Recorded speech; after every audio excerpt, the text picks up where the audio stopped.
Hey everyone, this is Melted Monkey. Today I'm going to be doing something a little different than doing any kind of gameplay. Instead, I'm going to be doing something that I kind of want to get started doing here on YouTube, and that's doing kind of a historical presentation, just of different kind of historical eras. As many of my friends know, I'm more interested in the American Civil War. However, I'll plan on doing other things such as like World War II, World War I, the American Revolution, and other probably more closely related to U.S. history, but I might push out of my comfort zone and do other world history eras. So today I'm going to be doing a presentation over the Battle of Five Forks, which has also been commonly known as the Waterloo of the Confederacy. Of course, referring to the Waterloo in terms of the French Revolution and Napoleon standoff. The reason I chose to do this topic originally was because I had a ancestor that fought in this battle and was captured as a POW during the battle. Also, this was actually my first ever real historical presentation in real life, so it's kind of put together a little, not too professionally, but I like some feedback on what other historians and historical advocates may think about it. So without further ado, we'll get started. To kind of start off, we'll talk about some of the key figures that played for the Confederacy in this battle. Of course, you have Major General George Pickett, Major General Fitzhugh Lee, Brigadier General Matt Ransom, Brigadier General George Stewart, and Brigadier General Henry Wallace. And then next we have, for the Union, Major General Philip Sheridan, Major General Governor Warren, Brigadier General George Custer, as you know him from the 7th Cavalry, they're at Little Bighorn. Totally different topic, but possibly one I'll talk about later. And then Brigadier General Thomas Devon. Now, before I go on, the idea for this series, I would like to rather do more battles that aren't commonly talked about, especially not in schools. There's plenty of videos that you can go on about Gettysburg or Antietam, all those different battles, or talking about Appomattox Courthouse, or you can even talk about in World War II, D-Day, Pearl Harbor, the Battle of the Bulge. I like to kind of push out of that that comfort zone and talk about some of the lesser known battles that were just as significant. So to get into the Battle of Five Forks, happened April 1st, 1865, and of course about a week later, General Robert E. Lee surrenders to Ulysses S. Grant at Appomattox Courthouse, and this was basically where it gets its namesake as the Waterloo of the Confederacy, Robert E. Lee's last stand for the Army in Northern Virginia. So, kind of building up to this, we have General Lee ordering General Pickett to hold Five Forks at all costs to maintain the open route to General Lee's supply lines. And that was basically all connected through the railroad stations that were in the area. Of course, Sheridan's and Grant and General Sherman, their idea was to kind of crush the Confederacy, taking away everything that they own, and I guess in modern terms, trying to destroy them down to a poverty level. Basically, Five Forks was the last open route that the Union Army had left to cut off from the Confederacy. As you can tell from the map, Five Forks being right here in the middle. It was kind of shaped like a starfish going out into 5 different ways this way, and it was really vital. Now if you go there today, I haven't had the chance to at this time, however, it's really not too much of any significance other than a few buildings, and from what I can tell, it still kind of has the old timey feeling to it, but nothing else more significant other than that. Now, Pickett was kind of a distraction force. Lee was already moving his army back towards Richmond to try and defend against a last stand if it came to that. He hoped that it wouldn't, but unfortunately, of course, it did. Now, Pickett I don't think that he really took this all that seriously. He set up the troops, so you can see in the darker red along these lines here. This is more of the original positions here, and he just kind of left it at that.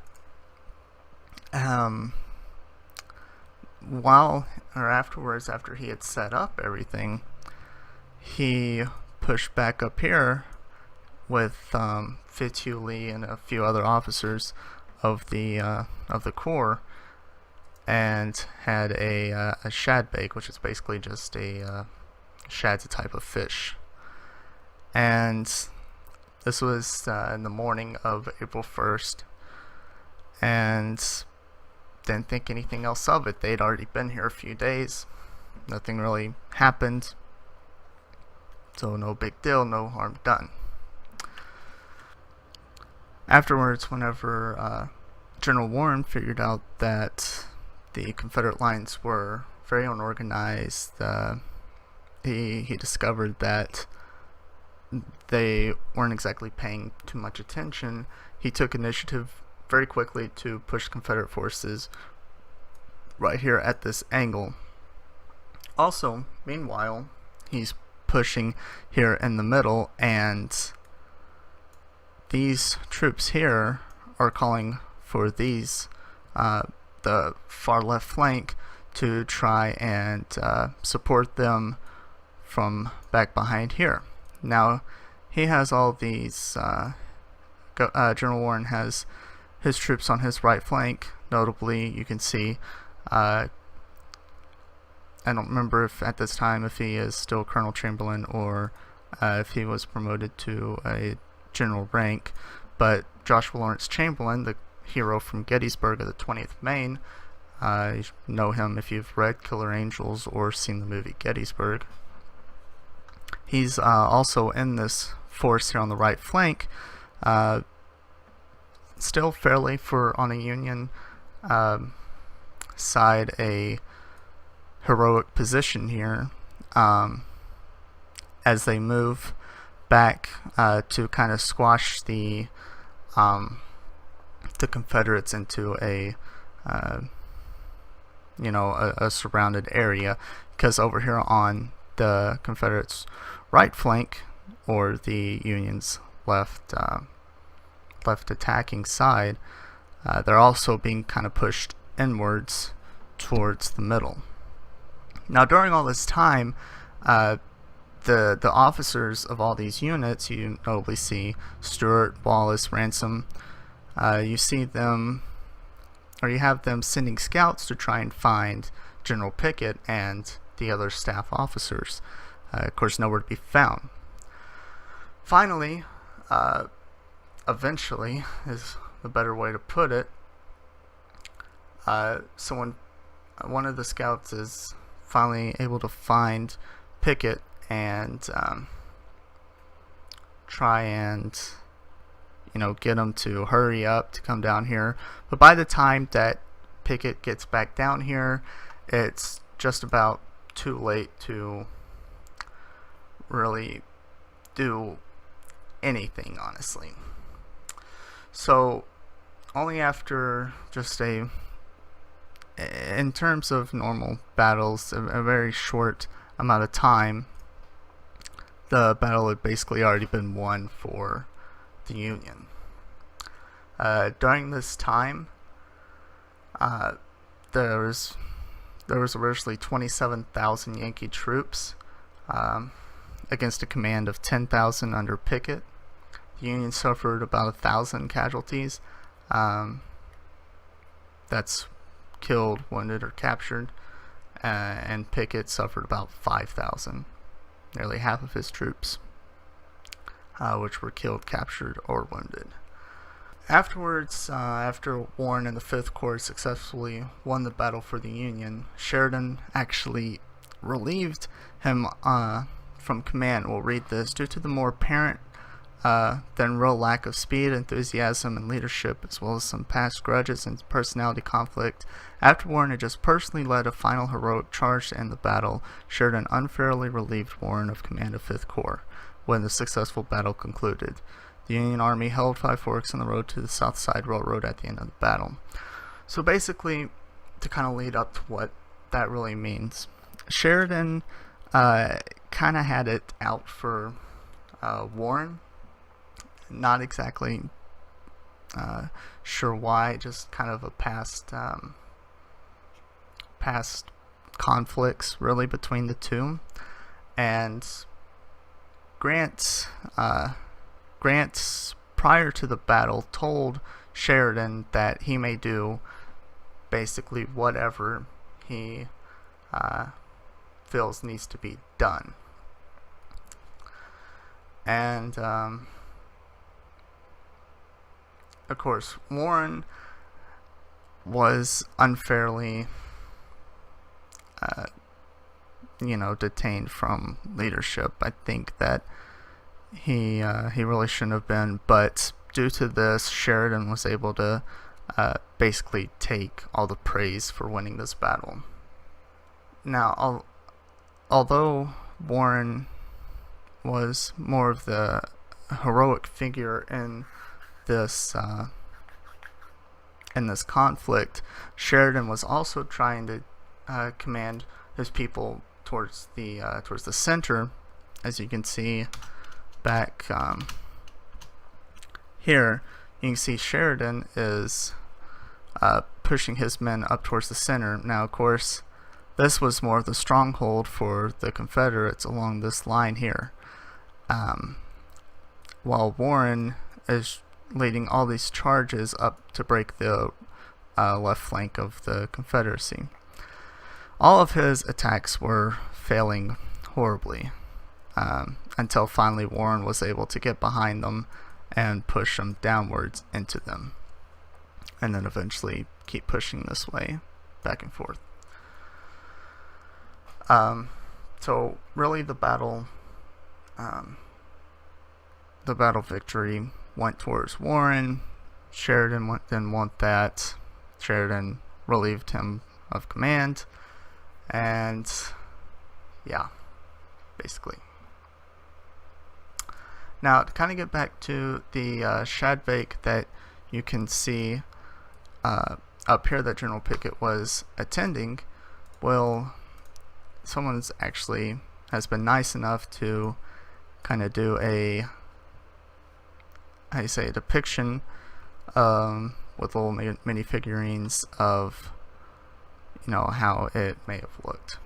So the actual host was done by a man named Major General Thomas Rosser. He was a cavalry general, and you can note here's Pickett right here in the middle here, and to kind of build on why he decided to go to this, there really didn't seem to be any kind of immediate threat. And he decided that he could use a good meal and a few hours of relaxation. So about 2 p.m., he and his cavalry companion rode off without telling anyone where they might be found, or perhaps when they would return. And actually, in fact, the other cavalry division commander, Rooney Lee, relative, of course, of General Lee, did not even know that Pickett had left the area. And of course, Pickett, if you know anything about him, he's kind of, I guess you could say, kind of arrogant, kind of cocky. Thinks that he can really do anything. Of course, sure, great leader, everything. Not a great student in West Point, but that's a whole different story. Anyway, Pickett thought that nothing would really happen, so he didn't feel the need to put anyone in charge while he was gone, and that's a big reason why the battle went so quickly for the Union, and why the Confederacy was just so unorganized. They didn't know who was in charge. And on this next slide, we have kind of a newspaper article that is showed probably about a week or so later after this. Of course, this would have been after the war had already ended. And here in the front, you can see Philip Sheridan. You can read here at the bottom quite clearly, and he's screaming to his men as they're charging the Confederate defenses, "Where's my battle flag?" And of course, his men rallying up and riding, basically just crunching second by second the Confederate lines, just overpowering them. Then, as I mentioned before, there's about half, I think 5,000 might kind of be a little of an understatement of exactly how many Confederates were actually killed, captured, or wounded. I'd say more closer to the 60% range than 50% of the total number of them. But anyway, a lot of the prisoners went to Point Lookout, Maryland. And if you do any research on Point Lookout, Maryland, it was not the place to be, especially if you were captured earlier in the war. Personally, my great-great-grandfather that I had talked about, the reason why I felt like I really wanted to do this as a topic, his name is John Francis Sedgwick Sr. He was captured at this battle and sent to Point Lookout, Maryland. Fortunately, he didn't have the bad conditions like many of other Confederate prisoners did whenever they were captured earlier in the war at this prison, but there's a whole organization that's dedicated to Confederate prisoners that were captured here and even killed here, and they have their own website. I'd recommend looking it up. You can see kind of a virtual wall of honor for many of the names there. But anyway, you can see them being transported up there. The top left picture and top right, or bottom right picture, you can see them just kind of hanging around, talking. They would have been, of course, started transportation there on April 1st or April 2nd. And my grandfather wasn't released until June 14th. So he stayed there for a couple months, even after the war had ended. Here's 3 markers that you can see that talk about the Battle of Five Forks. That's actually at the battlefield. Like I said, I haven't actually been here. I'd like to go, some year to kind of get a feel of everything there. And then here's a lithograph. This is actually the background picture of the entire PowerPoint. And it depicts the charge of General Sheridan and his cavalry troops on the Confederate lines. You can see here they're about to make a volley. right here right into his troops, but to the no avail. They were still overtaken. And you can see here it was done by Curtis and Allison in 1886 in Chicago. So that's the PowerPoint. Hope you enjoyed it. I'm really looking forward to getting more research. Like I said, it's not really put together all that well. The first and only time I actually did this presentation was August 11th of 2015. So feel free to correct me on any of my facts. I'm guessing I'm a little rusty on it. I just like some open discussion about it. Also kind of give any kind of recommendations or any kind of anything that you'll want to see, maybe battles in different wars that your ancestors fought in. I can do some research, or we can kind of get together, do some research, make up a little PowerPoint, and kind of show it to the world. Thanks for tuning in, and I will see you all in the next video.